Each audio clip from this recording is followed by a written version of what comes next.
Madame, Monsieur, bonjour. Jeudi dernier, une trentaine de militants antispécistes ont bloqué l'abattoir de Vic. L'occasion pour nous de mener un débat sur la question des antispécistes, justement avec deux invités qui se définissent tous deux comme des amoureux des animaux. À commencer par Antoine Spielmann. Bonjour. Bonjour. Bienvenue sur ce plateau. Vous êtes garde-faune et chasseur. Et avec nous, Elisa Keller. Bonjour. Bonjour. Vous êtes la déléguée suisse de l'association 269 Life Libération Animale, l'association qui est à l'origine de cette action à Vic. On va commencer avec vous. On va voir d'ailleurs les images de la semaine dernière. Cette action, on connaît l'association pour ses actions coup de poing. On voit que vous arrivez, là on voit les images, vous bloquez finalement l'abattoir. Votre objectif, c'est quoi? C'est un objectif d'écho médiatique avant tout? Alors là, c'était un premier blocage en Suisse. Donc oui, effectivement, c'est créer le débat public sur le sort des animaux et pas seulement sur leur bien-être et leur mésamorphe plus ou moins bien orchestrée. Et à terme, pouvoir bloquer la production de viande. Donc si on comprend bien, c'est une première action qui en annonce d'autres? Il y a 600 abattoirs en Suisse, oui. Et puis c'est bien le but de changer le statut légal des animaux qui sont considérés aujourd'hui comme des biens. Et du coup, est-ce que votre but, c'est aussi de pouvoir, d'une certaine manière, parce que tous les responsables gérants d'abattoirs qui voient votre action se disent « mais le prochain, ça peut être moi sur la liste ». Est-ce que votre objectif, c'est aussi d'instiller une certaine peur de la part de ces producteurs? Alors, au-delà de la peur, on ne vise pas les individus, on ne critique pas la personnalité, les personnes qui exploitent ces établissements, mais vraiment créer le débat public. Oui, effectivement, ils sont par défaut nos opposants, mais on s'attaque plus à l'idéologie qui est derrière leur pratique. Voilà. Antoine Spielmann, quand vous voyez ces images, quand on a vu... on est sur un sujet qui est très émotionnel des deux côtés. Qu'est-ce que ça vous inspire, ce type d'action, en l'occurrence à l'abattoir de Vic? Je trouve que de la manière que c'est entrepris peut être un peu dommage, parce que le message qu'ils essaient de faire passer est certainement un message très important, qui doit être pris au sérieux, surtout de nos jours. Le respect et le bien-être des animaux. Le animaux. respect des animaux, la surconsommation, le maltraitement des animaux. Ce que je trouve dommage, c'est qu'effectivement, on s'attaque à un petit abattoir, géré par une personne depuis toute sa carrière, et il faudrait plutôt s'attaquer vraiment à des centres industriels où il faut apprendre et faire passer le message aux gens qu'on mange trop de viande aujourd'hui, manger de la viande 2 fois par jour, il n'y en a pas besoin. Et donc là, peut-être le message était juste mal passé et que ça rend tout ça un peu plus émotionnel. Alors justement, peut-être une définition de ce qu'est l'antispécisme, et je parle sous l'autorité de Mme Keller, vous me dites si cette définition vous convient. L'antispécisme, c'est un courant de pensée qui refuse la notion d'espèce et donc la domination de l'homme sur l'animal. Ça vous convient? Oui, puisque l'espèce est un critère biologique. Il est arbitraire pour décider si oui ou non on prend en considération les intérêts des animaux. C'est comme le critère du sexe ou de la race pour décider du sort d'autres individus. Alors maintenant, je vous fais réagir aux propos de M. Spielmann sur le choix de cet abattoir. Vous avez précisé que c'est un choix qui est fait par hasard. Mais entre nous, Mme Keller, on s'imagine bien que c'est plus facile de s'en prendre à un petit abattoir indépendant qu'à une grosse usine, un gros abattoir industriel. Pas vraiment, c'est plutôt une question de choix de débat. Là, c'était vraiment sur... je pense que c'était même par hasard, mais c'est assez propice au débat de l'antispécisme, un petit abattoir, parce que c'est pas justement le nombre d'individus tués dans cet abattoir, c'est pas le fait si c'est bien géré ou pas, c'est vraiment la mise à mort qui est problématique. J'en doute pas qu'il essaye, que ce propriétaire d'abattoir essaye de causer de moins souffrance aux animaux, mais c'est pas les souffrances qui sont importantes pour moi, c'est vraiment le fait de tuer un individu qui souhaite vivre. Un mot sur le relais sur nos réseaux sociaux. Vous allez voir quelques chiffres, c'est assez impressionnant. On a diffusé le reportage de Florian Cavelleri sur notre page Facebook. C'est plus de 38 000 personnes atteintes avec cette vidéo, plus de 200 partages et plus de 700 commentaires. Et à l'heure où je vous parle, c'est encore augmenté. C'est dire à quel point le sujet est émotionnel, sensible et parfois très virulent dans les propos. On va prendre quelques exemples de commentaires qui ont été sélectionnés. Dans celui-ci, je vous fais réagir M. Spielmann, un hamburger équivaut à 350 km en voiture. Nous pouvons nous passer de viande et nous pouvons nous passer de massacrer à la chaîne toutes ces vies. Alors il y a un élément sur lequel je pense que vous serez d'accord, parce que vous, c'est très important cet aspect de proximité. Là-dessus, je pense qu'on est d'accord. Et puis sur la question du massacre à la chaîne. Alors, j'aime beaucoup le mot à la chaîne, et je crois que c'est le point le plus important. Et c'est là où je regrette un petit peu ces activités, c'est que il y a une chose qu'il faut mettre en avant, c'est que la Suisse est un pays aujourd'hui où les choses se font extrêmement bien. Je voyais sur le site internet de 269 Life, il parle du problème de gaver des animaux pour les manger. Il y a une chose effectivement qui se fait en Suisse qu'on ne reconnaît pas assez, c'est le travail que les agriculteurs mettent en avant pour leur élevage. Il y a plus d'un pays aujourd'hui où les vaches sont lâchées dans les alpages tout l'été et sont libres tout l'été dans l'alpage, et qui font presque aussi un travail, on oublie, anti-avalanche, en mangeant l'herbe, etc. Et donc, ils sont utiles pour ça. Et ensuite, effectivement, elles ne sont pas que élevées pour être mangées. Et ensuite, elles sont ramenées dans la vallée, et on s'en occupe d'une manière ou d'une autre. Il est clair qu'au bout de la chaîne, il faut que ce soit rentable, que ces activités soient rentables, et que les agriculteurs qui font tout ce travail soient rémunérés. Ça, c'est effectivement le problème où on n'arrive pas à se rencontrer avec madame. Et la Suisse fait ça tellement bien aujourd'hui, les agriculteurs, ils mettent tellement de leur propre, je dirais, travail sans faire ce côté industriel, gavage, des surplus alimentaires comme on trouve dans d'autres pays, que je pense que ce n'est pas vraiment le pays où on a besoin de ça. Allons aux États-Unis, aux hormones, on traite les hormones, les antibiotiques pour les élevages intensifs. Et donc, voilà, ça, c'est vraiment ce que je voulais débattre aujourd'hui, et je crois que c'est très important à faire passer ce message. Alors justement, la question, alors il y a cet élément-là, il y a la question aussi de la chasse de manière générale. Alors Antoine Spielmann, vous êtes chasseur, garde-faune. Il y a une question qui est abordée de manière générale et de façon assez importante sur la nécessité de la chasse, c'est la régulation des espèces. S'il n'y a plus de chasse, il y a certaines espèces, et avant l'émission, M. Spielmann donnait l'exemple des éléphants, dans certaines régions d'Afrique, au même titre, par exemple, les sangliers ici, à plus forte raison encore, qui détruisent leur environnement. Si on ne chasse plus, si on ne régule plus les espèces, qu'est-ce qui se passe? Est-ce que vous acceptez cette problématique qu'il peut y avoir s'il y a trop d'animaux envers d'autres animaux et envers l'humain également? Mais je pense tout d'abord que la chasse, c'est avant tout une entreprise. Donc on fait ça pour vendre et pour fournir des aliments à une certaine frange de la population. Si on fait abstraction de ça, mais alors, sur la question de la régulation. Je suis d'accord qu'être garde-faune, c'est tout à fait utile si c'est mis à profit des animaux en premier pour éviter des souffrances. Mais c'est pas, je pense, à la société ou demander aux animaux de s'adapter, vu que nous avons une certaine réflexion, on peut réfléchir et c'est à nous d'aménager la société en faveur des animaux. Donc tuer des animaux pour réguler les espèces, on l'a compris, pour le bien-être des animaux eux-mêmes, ça vous l'acceptez? Si c'est pour éviter leur souffrance, tout à fait. Bon, il y a un terrain d'entente, Antoine Spielmann. Je sais que c'est pour ça que je voulais toujours débattre avec une dame comme Mme Keller, mais je crois que le fait, il faut pas non plus pousser Mme Keller de dire que c'est une chose qui doit être acceptée. Le grand problème, ce qui est inacceptable aujourd'hui, c'est effectivement des élevages intensifs et des élevages pour chasser les animaux.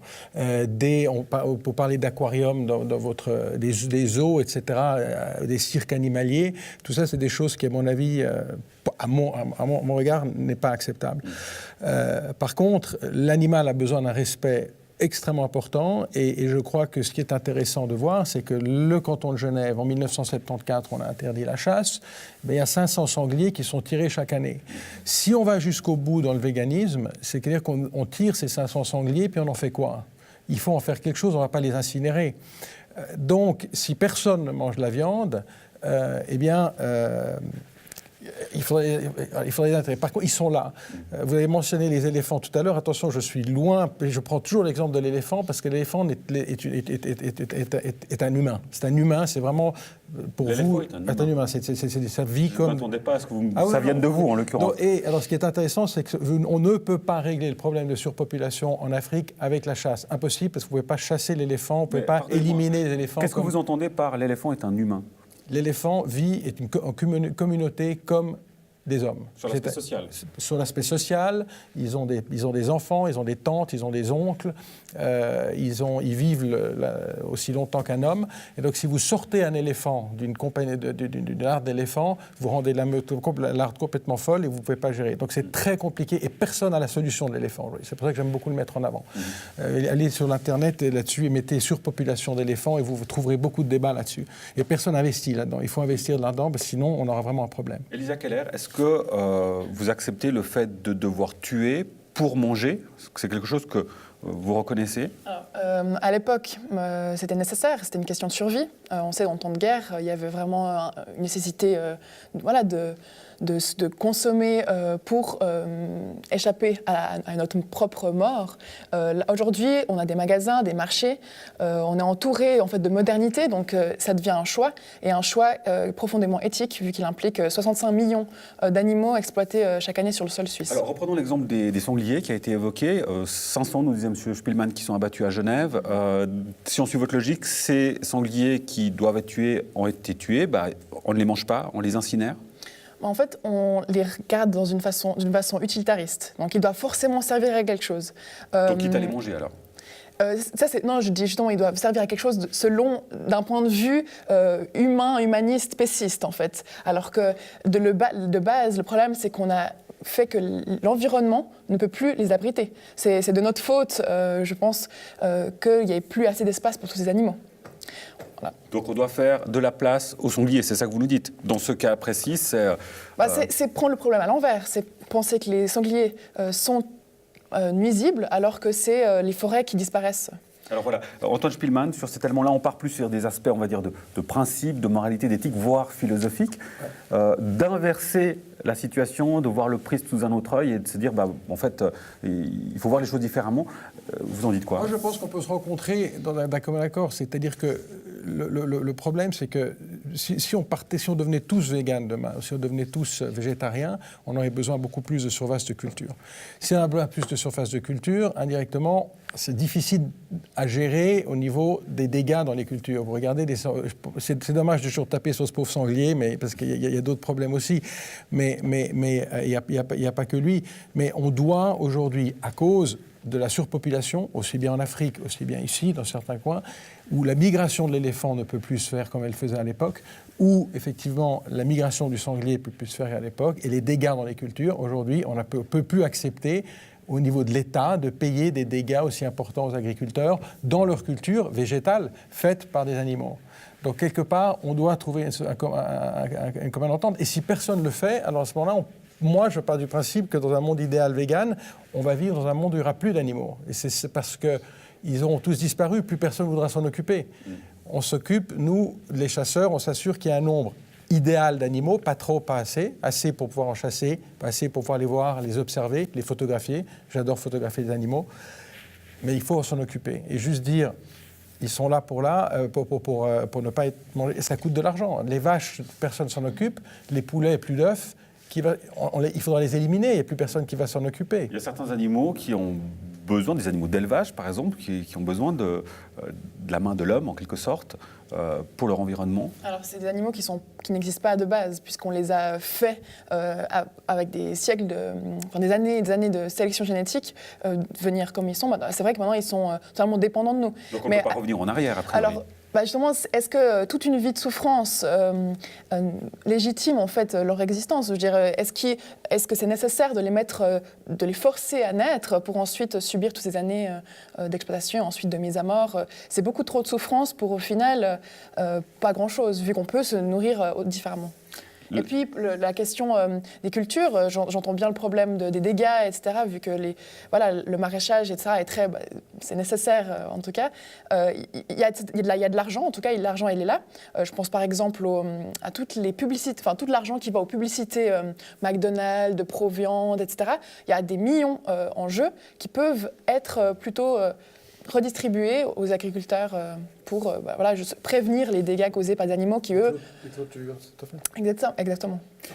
Sur la question plus de base, sur la question des spécistes et des antispécistes, on parle d'animaux, donc on exclut tout ce qui est végétal dans votre rapport justement à cette notion-là. Alors le critère qui nous relie les animaux non humains et humains, c'est la sentience, c'est la capacité à ressentir des émotions comme la douleur, la peur, la tristesse, la joie, donc d'avoir des intérêts à plutôt ne pas souffrir.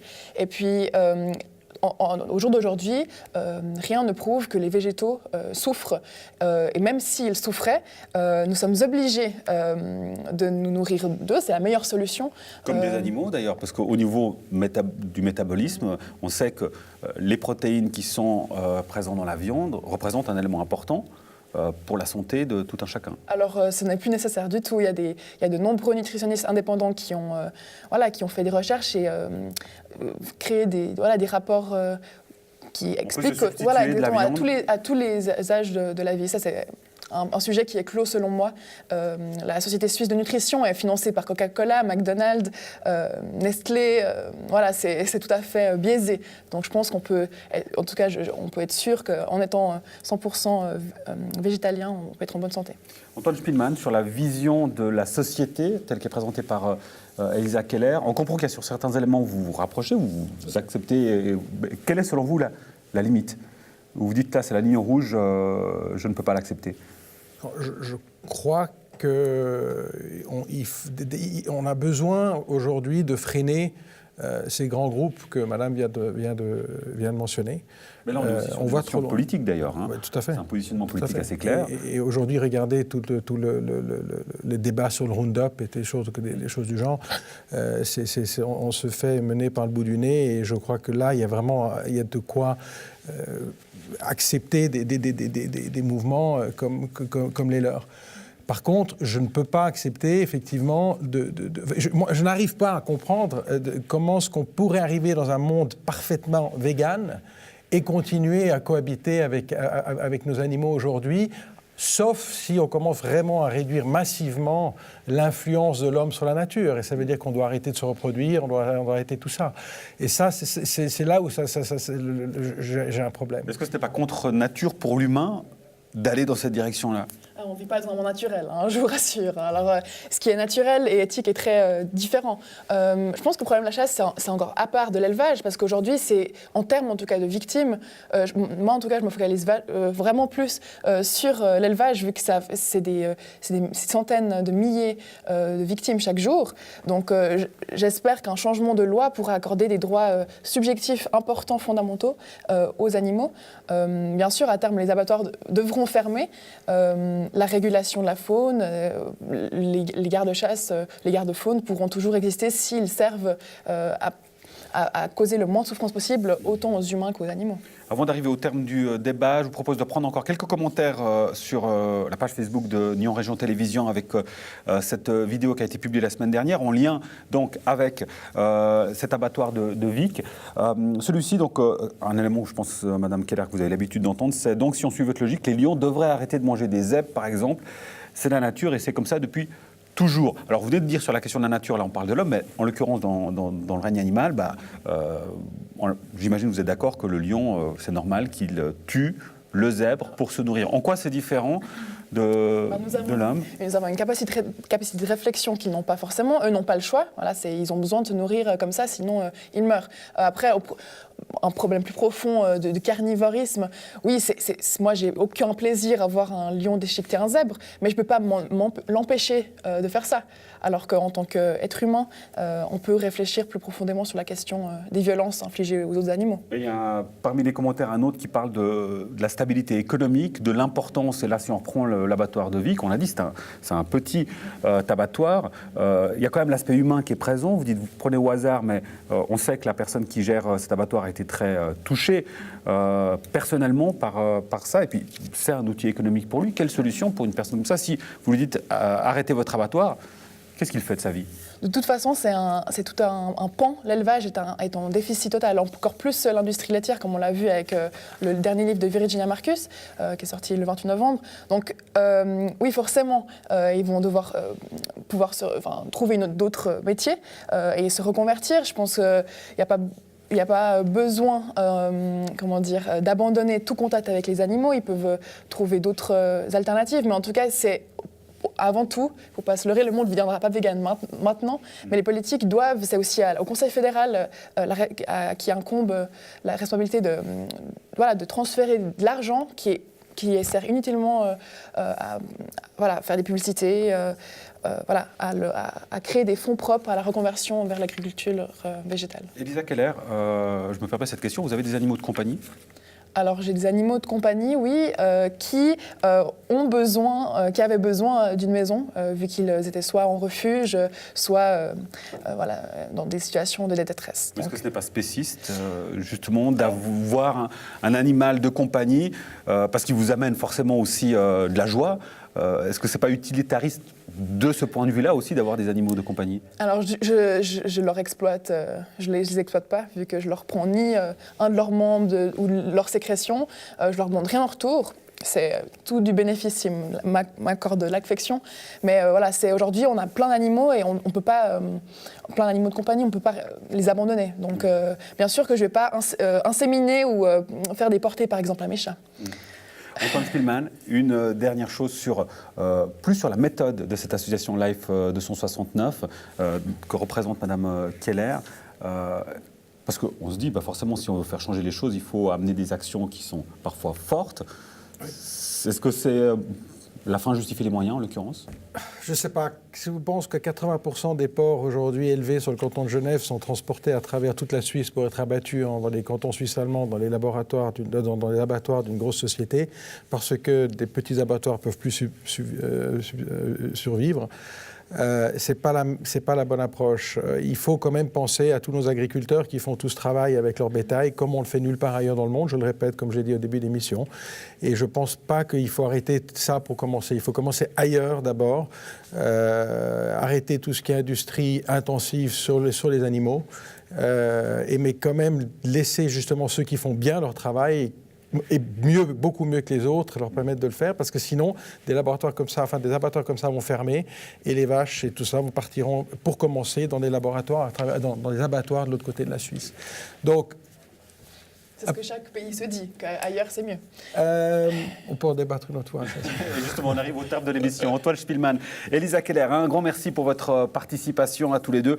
On peut en discuter encore des heures et des heures sur ce sujet passionnant. En tout cas, on aura pu démontrer aujourd'hui qu'on peut mettre d'accord un chasseur et un antispéciste, en tout cas sur certains points, et pas des moindres. Merci à vous pour votre fidélité. Continuez à nous suivre sur les réseaux sociaux. Quant à nous, on se retrouve la semaine prochaine pour le dernier débat de l'année avant la pause hivernale. Bonne suite de programme sur NRTV. À la semaine prochaine. Merci.